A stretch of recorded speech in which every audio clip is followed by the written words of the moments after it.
दीपक देता है रोशनी फैलाने की प्रेरणा, फलदायी वृक्ष देता है देने की प्रेरणा, मधुबन देता है महकते रहने की प्रेरणा, महान व्यक्ति देते हैं जीवन जीने की प्रेरणा। आओ प्रेरणा से दें हम सभी को प्रेरणा।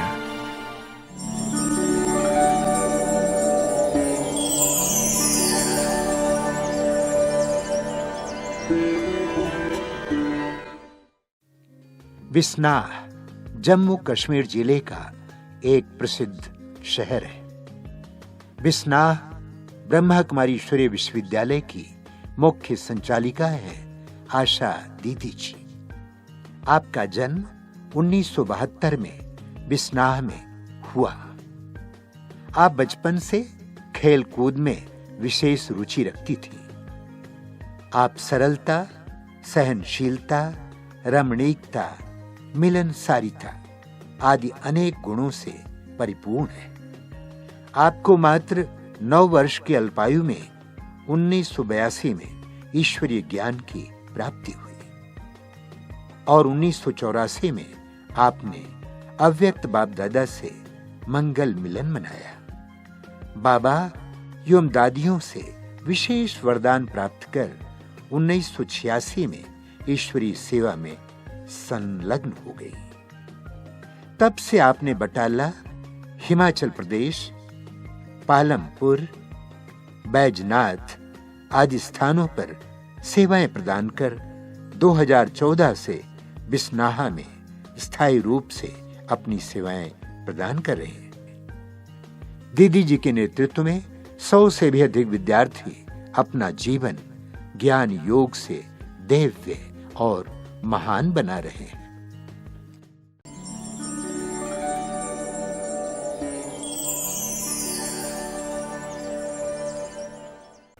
ओम शांति। मैं आत्मा अपने आप को इस विश्व नाटक के अंदर बहुत भाग्यशाली, सौभाग्यशाली समझती हूँ, क्योंकि जिस जगह मेरा बर्थ हुआ, इस जम्मू कश्मीर बिश्नाह तहसील के अंदर, जिस परिवार में, उस परिवार के अंदर 5 भाई और एक इकलौती बहन थी। मैं बहुत ही लाड प्यार दुलार से पली हुई, शर्मीली, कम बोलने वाली और अंदर से बेहद वैरागी। इतना वैराग था दिल के अंदर छोटेपन से ही कि ये दुनिया मुझे, ये संसार वाली जीवन मुझे जीनी नहीं है, मुझे कुछ हट के करना है अपनी लाइफ में। पर करना क्या है ये मुझे पता नहीं था, लेकिन अंदर से एक वैराग आता था कि मुझे संत बनना है, मुझे समाज सेवा करनी है, मुझे विश्व के लिए कोई कार्य करना है। पर मुझे नॉलेज नहीं थी। धीरे धीरे समय बीतता गया तो एक दिन ऐसा आया जो मुझे आत्मा को उस दीप राज बाप ने इतने सुंदर ढंग से पहचाना कि मैं छोटी बच्ची थी। दिवाली का दिन था और दिवाली के दीवे बहुत सुंदर जगमगा रहे थे। उन्हीं दीपकों के बीच में हम छोटे छोटे बच्चे फुलझड़ियाँ, पटाखे चलाते हुए खुशी मना रहे थे। तो अचानक से एक गांव में ही घर के अंदर शिव बाबा का ज्योतिर्बिंदु चित्र मैंने देखा, जो 32 गुणों वाला बाबा का चित्र है। जैसे मेरी नज़र उस बिंदु पर पड़ी तो मुझे इतनी आकर्षण हुई कि मैं खेलते खेलते वो सब छोड़ करके बाबा के चित्र के सामने आके बैठी। तो वहाँ देखा 8-10 ब्रह्मा कुमार भाई बहनें बैठे थे, वो योग कर रहे थे नमाज शाम के टाइम। तो मैं भी उनके पीछे बैठ गई और मैं देखती रही। एक बार मैं ज्योतिर्बिंदु शिव बाबा के चित्र को देखूं और दूसरी बार उन भाई बहनों को देखूं। अब छोटे थे, इतनी समझ थी नहीं, तो मन में आता था ये कल कहीं चले जाएंगे, फिर पता नहीं दोबारा मिलेंगे कि नहीं मिलेंगे। तो यही मन में सोचते सोचते वो शाम का टाइम हो गया, अंधेरा हो गया और मैं अपने घर आई। तो जब देखा तो वहाँ पापा पथ प्रदर्शनी लेके आए थे।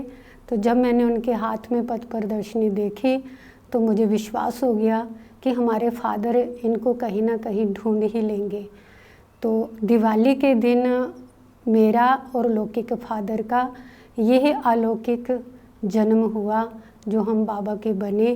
लेकिन उसके बाद ये रूहानी यात्रा कैसे शुरू होती है, मुझे ज्ञान की समझ नहीं आई, ना ही किसी ने कोशिश करी ज्ञान सुनाने की। पर हम छोटे छोटे बच्चे घर में माँ बाप जब बाबा के कमरे में बैठ के योग करते थे, मुरली पढ़ते थे, तो हम उनकी दूसरे कमरे में बैठ के नकल किया करते थे।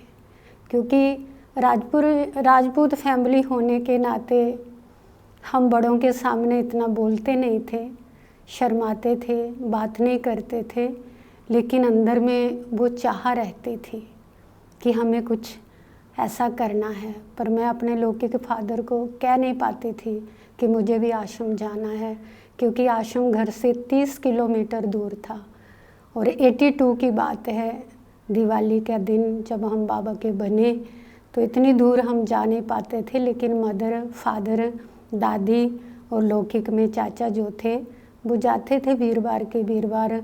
और गाड़ियाँ इतनी होती नहीं थी, तो तब शाम को भोग लगा करता था बाबा को, तो वो सब लोग सेंटर जाया करते थे। और मैं ऐसे नकल करते करते ही, पढ़ाई करते करते, एक दिन चंद्रमणि दादी जम्मू में आए हुए थे, आंचल दीदी, सल्ला बहन जी, तो कन्याओं की बट्ठी थी। तो मैं सबसे छोटी थी कन्या और सबके आगे बैठी थी क्लास में। और मुझे योग का बहुत बहुत अंदर से रुचि से मैं बैठती थी, क्योंकि बचपन से था समाधि लगाने का। तो चंद्रमणि दादी दृष्टि दे रहे थे और मैं सामने बैठी थी। तो जैसे ही बट्ठी पूरी होती है, दादी हाथ से इशारा करते हैं, मुट्ठी इधर आओ। और मैं चंद्रमणि दादी के पास जाके दृष्टि लेना शुरू करती और दादी दोनों हाथ पकड़ के अपनी गोदी में रखते हैं, पूछते हैं, मुट्ठी क्या करती हो? मैंने बोला, दादी पढ़ाई कर रही हूँ। दादी कहते, मुट्ठी तू कल मर जाएगी और जो तेरी पढ़ाई तेरे साथ नहीं जाएगी। तेरी ज़रूरत बाबा को है, तुझे बाबा के घर में रहना है। और तब तक मैं बाबा के घर में नहीं रही थी कभी बहनों के साथ, पर लौकिक के घर में बहनों का आना जाना रहता ही था। उनको हम देखते रहते थे, गांव-गांव में सेवाएं करते थे, प्रदर्शनी होती थी, बस इतना देखते थे। लेकिन फर्स्ट बार वो सेंटर पर जब दादी ने बोला, दादी ने कहा, चल देख इसकी मुट्ठी की आंखों में कितनी रूहानियत है, ये बाबा के काम आएगी, सरला इसको संभाल के रखना। तो बस उसी दिन से, उसी पल से हम बाबा के हो गए। 83 में मैं फर्स्ट बार अव्यक्त बाप दादा से ओम शांति भवन में मिली थी, पर तब बचपन था, वो ज़्यादा कुछ धुंधली रह गई। तो अच्छा लगा दादियों का साथ, बाबा की वो दृष्टि। लेकिन बाबा ने जो वरदान दिए वो बचपन था, तो वो मुझे याद नहीं रहा। उसके बाद धीरे धीरे जैसे हम भट्ठी में जाते थे, और दूसरा बटाला में रहते और अमृतसर में दादी चंद्रमणि जी रहते थे। और चंद्रमणि दादी की मैंने बहुत पालना ली है। और अव्यक्त मुरली, बाबा की जो अव्यक्त मुरली है, उस मुरली ने मुझे अंदर से सूक्ष्म में इतनी पालना दी। और दूसरा ब्रह्मा बाबा, पहले तो मैंने शिव बाबा को ही प्यार किया, लेकिन धीरे धीरे जो दृष्टि का महत्व मैंने जाना, मैं ब्रह्मा बाबा के सामने बैठती थी तो 3-3 घंटे तक मैं गायब हो जाती थी। बाबा कहीं दूर ले जाते थे और 2-3 घंटे के बाद भी दिल नहीं होती थी कि मैं बाबा से बिछड़ूं। तो वो बाबा ने सूक्ष्म में मुझे इतनी अच्छी पालना दी, जो आज दिन तक वो पालना मुझे मदद कर रही है। जैसे साकार में मैंने बाबा को देखा है। पांडव भवन में जब फर्स्ट बार गए तो हम पहले दादियों के अनुभव सुनते थे, बाबा बच्चों के साथ कैसे खेलते थे, झूले में बाबा कैसे बैठते थे। तो जब दादियाँ सुनाती थी तो मुझे ऐसे अनुभव होता था कि मैं साकार बाबा के साथ रही हुई हूँ।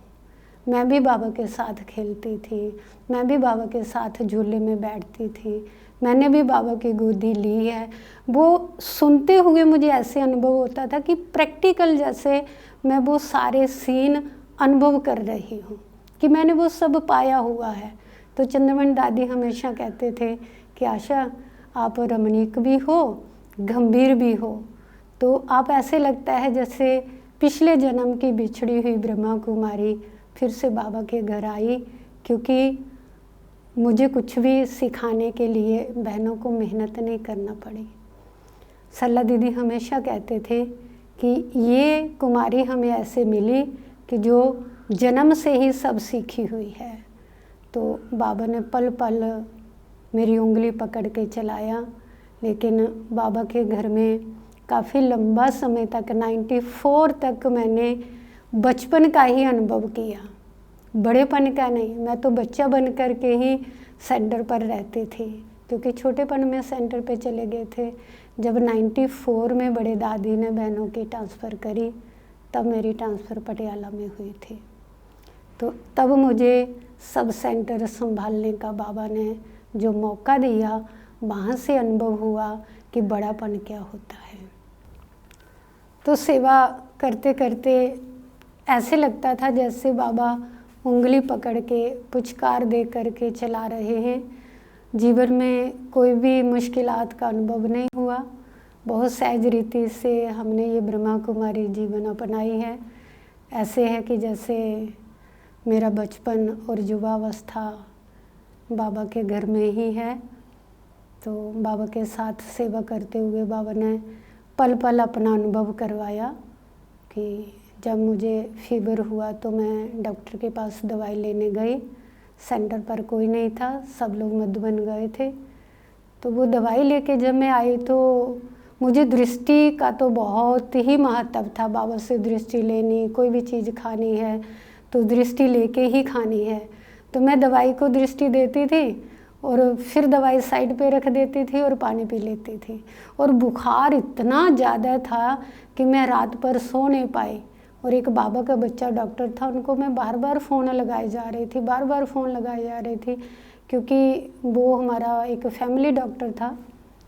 तो वो फ़ोन नहीं उठा रहे थे। रात के 12 बजे उन्होंने फ़ोन उठाया कि दीदी हम बाहर थे, आप फ़ोन कर रहे थे। मैंने बोला मुझे फीवर बहुत है, तो तब मैं फ़ोन कर रही थी। तो कहा अब सुबह देखेंगे। और जब सुबह देखा, वो दवाई मैंने उनको दिखाई कि भाई ये दवाई मैं लेके आई थी, लेकिन बाबा ने मुझे, मैं 10 बार खाने की कोशिश करी, लेकिन बाबा मुझे खाने नहीं देते थे, मैं पानी पी लेती थी। तो जब उन्होंने वो दवाई देखी तो बोला दीदी ये दवाई तो आप खाते और उसी समय प्राण छूट जाते, क्योंकि ये दवाई गलत है। ये अंदर जाते ही पूरी आंतड़ियाँ जो हैं वो आप, ये तो भगवान ने चमत्कार करा जो आपको खाने नहीं दी। तो ये बाबा का मैंने अपनी लाइफ में अनुभव किया। बहुत सारे ऐसे अनुभव हैं कि 2 साल से टाइफाइड था, शरीर इतना अच्छा नहीं था, फिर भी हम 97 में कुंभ मेले में 1 महीना सेवा करके आए, लेकिन बाबा ने अनुभव नहीं होने दिया कि कोई शरीर में कोई व्याधि है करके। तो ऐसे पल पल बाबा का मैंने साथ पाया है, दादियों का साथ पाया है। चंद्रमणि दादी की मैंने बहुत नज़दीक से पालना ली। जब ज्ञान सरोवर बना तो दादी ज्ञान सरोवर के इंचार्ज थे, तब मैं 1 मंथ ज्ञान सरोवर में रहने का मुझे मौका मिला प्रेम बहन जी के साथ। और बार बार दिन में कई बार मैं चंद्रमणि दादी के कमरे में जाती थी, मिलती थी। तो जब हम फर्स्ट रात वहाँ रुके, सुबह अमृत वेला करने, क्योंकि वहाँ तब बाबा का कमरा नहीं बना था, राजऋषि भवन में एक कमरा होता था। तो मुझे नहीं पता कि अमृत वेला वहाँ होता है, लेकिन दादी अमृत वेले योग करवा रहे हैं और मैं वहाँ नहीं थी, मैं अपने कमरे में योग कर रही थी। तो जैसे सुबह मैं दादी को गुड मॉर्निंग करने गई, दादी ने बोला आशा मुट्ठी आज तूने अमृत वेला नहीं करा। मैंने बोला दादी मैंने अमृत वेला करा। दादी कहते मैं दृष्टि दे रही थी, तू तो थी नहीं वहाँ पे। मैंने बोला दादी मैं तो कमरे में थी, क्योंकि मुझे पता नहीं यहाँ बाबा का कमरा है नहीं है। दादी कहते यहाँ है कमरा, यहाँ योग करते हैं, आप कल से यहाँ आना करके। फिर ऐसे ही दादी के साथ पांडव भवन में दादी मुरली सुनाने जाते थे, अपने साथ गाड़ी में ले जाते थे। तो दादी तब भी बोलते थे, दादी कहते थे देख आशा बाबा की मुरली पर एकदम जब हम अटेंशन से ध्यान देते हैं ना, तो बाबा हमें अंदर से इतना भर देता है, इतना भरता है कि वो हमें साकार की पालना मिलती है। फिर ऐसे एक दिन ज्ञान सरोवर सुबह मुरली क्लास हो रही थी, तो दादी स्टेज पर मुरली सुना रहे थे, हम सामने बैठे थे, तो मेरा ध्यान 1 सेकंड के लिए पता नहीं कहाँ गया और दादी पटाख से बोले, आशा क्या सुना?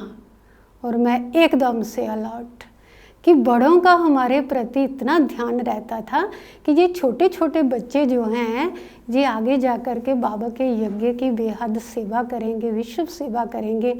उनके हमारे प्रति बहुत अरमान थे, जो आज हम उन अपने बड़ों की, पूर्वजों की, अपने दादियों की, अपने बड़े भाइयों की, बहनों की आशीर्वाद से जहाँ तक पहुँचे हैं। पंजाब, हिमाचल की सेवा करते हुए आज मैं यहाँ बाबा के घर बिश्नाब में अपनी सेवाएं दे रही हूँ। लेकिन पालमपुर में रहते हुए जब 2008 में ग्राम विकास की सेवाएं शुरू हुई थी, तो हमने वहाँ बैजनाथ में ग्राम विकास की सेवाएं गांव-गांव की शुरू करी कि डोर टू डोर जाके हम जन जन तक बाबा का संदेश देंगे। तो वो संदेश देते देते एक टाइम ऐसा आया कि वहाँ एक बहुत ही दुर्गम पहाड़ बर्फ़ के हैं, जिसको वो बड़ा बंगाल बोलते हैं। ऊंची ऊंची बर्फ़ की चोटियाँ हैं। तो वहाँ एक गांव है जो आज भी वहाँ लाइट नहीं है, दुकानें नहीं है, टीवी नहीं, मोबाइल नहीं है, वो बना दुनिया से कटा हुआ एक ऐसा गांव है। वहाँ बाबा का संदेश देने जाना था, तो एक ग्रुप तैयार हुआ 10 लोगों का। तो मेरे मन में था कि मुझे भी जाना है, लेकिन जो हमारे भाई थे मुख्य, वो कहते, बहन जी आप तो बीमार रहते हो और कभी 1 किलोमीटर पैदल भी नहीं चलते हो, वहाँ तो ग्लेशियर चढ़ना पड़ेंगे, तो नहीं आप नहीं जा सकते हो। तो मेरा मन थोड़ा परेशान हो गया। मैंने सोचा बाबा मैं आपकी सेवा नहीं कर सकती हूँ। बाबा तो मुरली में हमेशा कहता है कि बच्ची आप तो रूहानी मिलिट्री हो, तो आर्मी वाले तो मरते दम तक सेवा करते हैं, तो मुझे भी बाबा का झंडा उस थमसर जोत के ऊपर लहराना है जो ऊंची चोटी है बर्फ़ की। तो मैंने 21 दिन की योग भट्ठी रखी, किसी को कुछ नहीं कहा। सुबह 10 मिनट पहाड़ों को प्रकाश देती थी, 1.5 घंटा मैं बैठ के अपनी पर्सनल तपस्या करती थी कि बाबा जो मर्जी हो जाए, पर मुझे जाना है उस सेवा के लिए, मुझे वो सेवा करनी है। तो बाबा ने मुझे वो अनुभव करवाया कि जैसे एक रूहानी आर्मी का सिपाही होता है। तो फिर जब मैंने उनको बोला कि मुझे जाना है, तो कहते अपना पिट्ठू भी उठा के चलना होगा पैदल।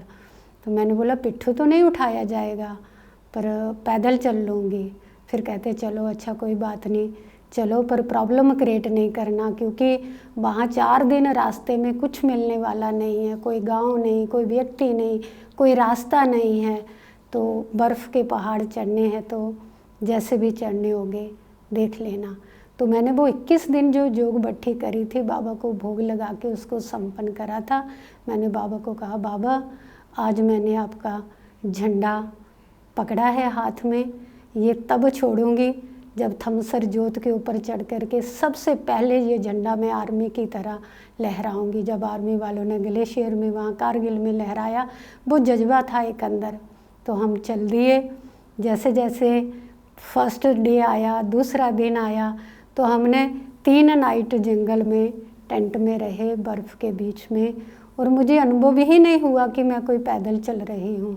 मैं सबके आगे आगे आगे आगे चलते चलते 4 दिन के बाद हम लोग 3 लोग सबसे पहले उस गांव में पहुँचे, और वहाँ जाके जब वो लोग मिले तो उनकी आंखों में आंसू आ गए कि आप कौन फरिश्ते हो जो इतने खिले हुए चेहरे लेकर के जहाँ पहुँचे।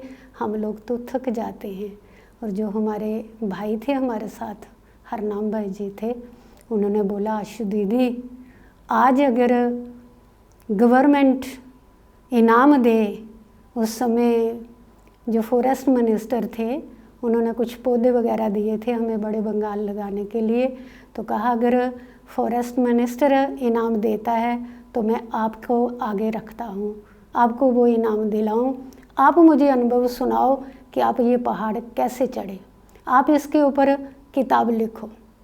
वंडरफुल है कि हम तो आपको देख देख के चले कि एक बीमार व्यक्ति जो कभी पैदल ना चला वो इतने बड़े बड़े ग्लेशियर चढ़ गया। तो वो सब बाबा की कमाल थी। और कैसे बाबा ने वो चढ़ाया, कहीं पे बर्फ़, कहीं पे पत्थर, कहीं पे पानी। वो वंडरफुल अनुभव करके हमने वहाँ उस गांव में 4-5 दिन सेवाएं करी। और चंबा के रास्ते फिर हम पैदल आए। 2 दिन का रास्ता था, लेकिन बहुत डेंजर रास्ता था। वो पहाड़ दीवार की तरह था, जिसके ऊपर नीचे रावी थी, ऊपर पहाड़ था। कैसे एक एक कदम कदम संभल संभल के चल रहे थे। और वो सारी सेवाएं बाबा ने मुझे आत्मा से करवाई। तो आज मैं अपने आप को बहुत बहुत सौभाग्यशाली समझती हूँ और बारंबार दिल से बाबा का शुक्रिया, थैंक यू बाबा निकलता है। क्योंकि जो बचपन का था कि मुझे त्याग और वो वैराग जो था, वो आज बाबा ने प्रैक्टिकल हमारी इच्छाएं पूरी करी। इसी तरह से बहुत सारे लाइफ में अनुभव हैं। एक बार एक बस का एक्सीडेंट होने वाला था, तो जैसे ही हम बस में चढ़ने वाले थे तो मैंने सबको बोला इस बस में नहीं जाना है, दूसरी बस पीछे आती है फिर जाएंगे। बहन भाई कहते नहीं नहीं दीदी देर हो जाएगी, इसी में बैठना है। तो बैठ गए, कोई नहीं माना। तो मैं उस कनेक्टर को बोलूं कि आपकी बस भाई ये ना स्लिप कर रही है पीछे से, क्योंकि वो भी एक ऐसा एरिया था पहाड़ का, बहुत ऊंचे ऊंचे पहाड़ थे जहाँ हम सेवा के लिए गए थे। तो वो कनेक्टर कहता नहीं नहीं बहन जी आपको ऐसे ही लग रहा है। और मुझे अनुभव हो रहा था कि ये बस स्लिप हो करके बहुत नीचे गहरी खाई में जाने वाली है। और मैं बाबा को याद किए जा रही हूँ कि बाबा अगर ये बस खाई में जाती है ना, तो आप मुझ आत्मा को अपने पास बुला लेना, क्योंकि इस जंगल में कोई नहीं, इतने ऊंचे ऊंचे पहाड़ और नीचे गहरा दरिया, कौन निकालेगा, कौन आएगा सहयोग के लिए। तो मुझे हड्डी गुड़ तोड़ के बैठना नहीं है, मुझे फुट आत्मा को शरीर से डिटैच होकर बाबा की गोदी में चले जाना है। मैं बार बार बोलती रही और वो कनेक्टर माने नहीं। 1-2 बार उसने नीचे उतर के देखा भी, लेकिन फिर कहता कुछ नहीं करके ऐसे चल दिए। जब 5 किलोमीटर वो बस चली तो पहाड़ी के ऊपर चढ़ाई में थे, तब बस के नीचे बहुत बड़ा विस्फोट हुआ और बस वो धीरे धीरे पीछे की ओर जाना शुरू हो गई। और मैं निराकारी स्थिति में बाबा के साथ थी। तो मैं तो फुल तैयार थी कि बाबा बस अब आपके पास आए कि आए, लेकिन धीरे धीरे लोगों ने उस बस के नीचे पत्थर दे के उसे रोका। और फिर सब ने बोला कि देखो बहन जी कब से बोल रही थी, आप लोग मान नहीं रहे थे कनेक्टर और ड्राइवर को। और वो लोग भाग गए, जंगल में जाके छुप गए कि अभी ये लोग हमारी पेटाई करेंगे कि आप मान नहीं रहे थे। तो वो भी प्रैक्टिकल का अनुभव देखा। और मैंने बाबा को अपनी बातों, जैसे हम कहते हैं बाबा कहते बच्चे मैं सुनता भी हूँ, मैं देखता भी हूँ। तो वो बाबा को मैंने सुनते हुए भी देखा और बोलते हुए भी देखा। एक बार मैं भोग लगा रही थी बाबा को, अंधेरा था, लाइट नहीं थी, अंधेरे में मैंने खाना बनाया। वो भी कहीं पहाड़ का ही अनुभव है, वहाँ लाइट थी नहीं। बहुत सुंदर मैंने ब्रह्मा भोजन बाबा की याद में बनाया, क्योंकि बाबा कहता था कि ऐसा योगी बच्चा चाहिए जो प्यार से बाबा का ब्रह्मा भोजन बनाए और खाने वालों को भी वो मदद मिले।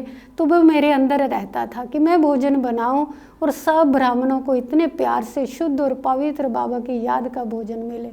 तो वो मैंने बनाया। अंधेरा था जब मैं भोग लगाने बैठी, तो मुझे बड़ी खुशी थी कि बाबा देखो मैंने कितने प्यार से ये ब्रह्मा भोजन बनाया है करके। तो मैं थाली लेके बैठी और जैसे ही मैंने बाबा का आवाहन करा, बाबा को ऑफर करी, बाबा कहते बच्ची तूने एक गलती कर दी है, बच्ची तूने एक गलती करी। तो मैं बोलूँ नहीं बाबा, मैंने तो बहुत प्यार से इतना वैरायटी सब कुछ बनाया है बाबा, बड़े प्यार से बनाया। बाबा फिर बोले बच्ची तूने एक गलती कर दी है करके। और जैसे ही मैं भोग लगा के वापस आई तो मैंने वो दाल में डाली, चावल में, ऐसे सब चीज़ें जब मिक्स करने लगी तो देखा कि जो भोग में मैंने पानी रखा था, अंधेरे के कारण उस भोग के पानी में चावल भी डाल दिए थे। तो जैसे ही चावल मैंने डाले वो पानी भी बीच में साथ में चला, तब मुझे वो गलती का अनुभव हुआ। फिर मैंने दिल से बाबा से माफ़ी चाही बाबा। तब मैंने देखा है कि बाबा देखता भी है, बाबा सुनता भी है। ऐसे बहुत सारे मैंने जीवन में अनुभव करे। इस समय बिश्नाह में रह करके, ये जो बिश्नाह का एरिया है ये 50 किलोमीटर के दायरे में बहुत सारे गांव पड़ते हैं। तो हमने यहाँ गांव-गांव में जा कर के प्रदर्शनी के द्वारा, पंफलेट के द्वारा गांव की सेवाएं करी हैं। तो इसी तरह से धीरे धीरे, क्योंकि जहाँ जब मैं आई थी तो केवल मात्र 3 ही स्टूडेंट थे बाबा के घर में। वो भी रेगुलर क्लास नहीं करते थे।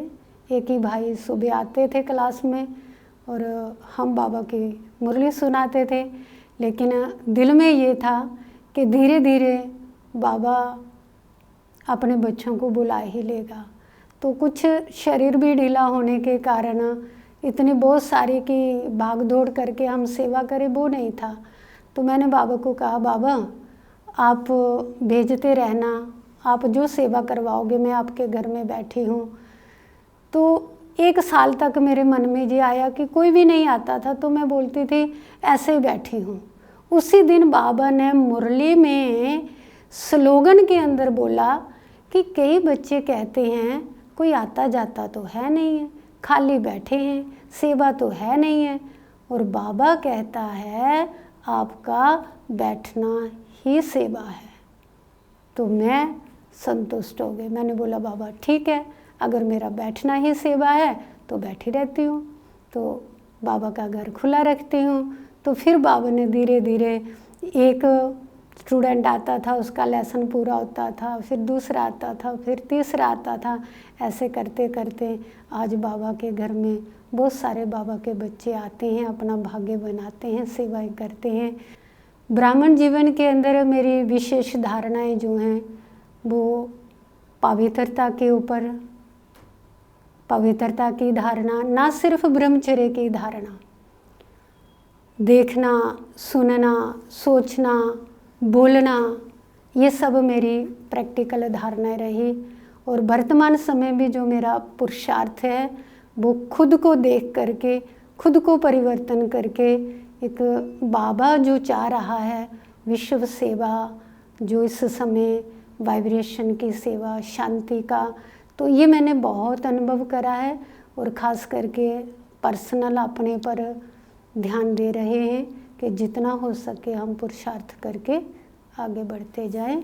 और बहन भाइयों में भी हम यही बल भरते हैं कि हमारा अगर ज्ञान योग ठीक है, हमारी धारणाएं ठीक हैं, तो हमें ज्ञान मार्ग पर चलना कोई मुश्किल नहीं है। मैंने ये प्रैक्टिकल अपना अनुभव किया है। खाने पीने की धारणाएं हैं, जब बाबा की जो श्रीमत है सहज रीति से हम फॉलो करते जाते हैं तो ऑटोमेटिकली हमारा मन और बुद्धि बाबा से जुड़ा ही रहता है। हमें योग करने में मेहनत नहीं लगती है। ऐसे बाबा जैसे खींच रहा है अंदर से, ऐसा अनुभव होता है। मेरी तरफ से मैं सभी भाई बहनों को यही कहूँगी कि अब अंतिम समय, अंत के भी अंत पर हम खड़े हैं। तो अब हम अच्छे से पुरुषार्थ करके, अब पुरुषार्थ का भी समय नहीं है। अब तो बाबा ने कहा, बाबा इशारा करने वाले हैं, बच्चे 1 सेकंड में बाबा के पास, बाबा के घर पहुंचने का समय आ गया है। तो इसलिए मन वचन कर्म से हम बाबा की सेवा करें, जो भी बाबा चाह रहा है। बाकी इस संसार को देखते हुए नहीं देखना है, सुनते हुए नहीं सुनना है। साक्षी दृष्टा रह करके हमें अपने को आगे बढ़ते जाना है और सब सीन सीनरियाँ देखते हुए बाबा का साथ और हाथ पकड़ के रखना है। चाहे कुछ भी हो, लेकिन बाबा के साथ हम घर जाएंगे, साथ साथ रहेंगे।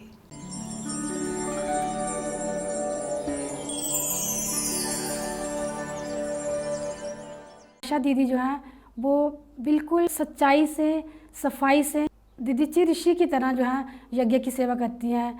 दूसरा मैं ये कहना चाहूँगी कि बाबा पर इनको इतना निश्चय है कि दीदी कहती हैं बाबा जहाँ भी बैठाएगा, जैसे भी रखेगा हम खुशहाल रहेंगे। दीदी जी से सबसे पहली जो बहुत इम्पॉर्टेंट चीज़ हमने सीखी है वो है सहनशीलता। और मैं तो ये कहूँगा कि जैसे झील की तरह शांत इनका स्वभाव है, उनके ही मार्गदर्शन पर हम शिव बाबा की तपस्या सेवा वो कर रहे हैं। और किसी भी बात पर दीदी जी कभी किसी बच्चे पर खफा नहीं होती, हमेशा खुशी से ही सब बच्चों को बड़े प्रेम से शिक्षाएं देती हैं। दीदी जी के हर बोल में, हर कर्म में जो रूहानियत ही रूहानियत छलकती है। उनका हमेशा यही भाव रहता है कि मेरे कर्मों से, मेरे बोल से सबको सुख मिले, सीख मिले, और वो मिलती भी है। और एक भेदभाव तो वो बिल्कुल करती नहीं है, सबको एक समान समझती है। हमारी दीदी, प्यारी दीदी, बाबा की राज दुलारी दीदी, आप आए ज़िंदगी में तो जीने का ढंग आया, आप आए ज़िंदगी में तो जीने का ढंग आया, इस बेरंग ज़िंदगी में नया रंग आया।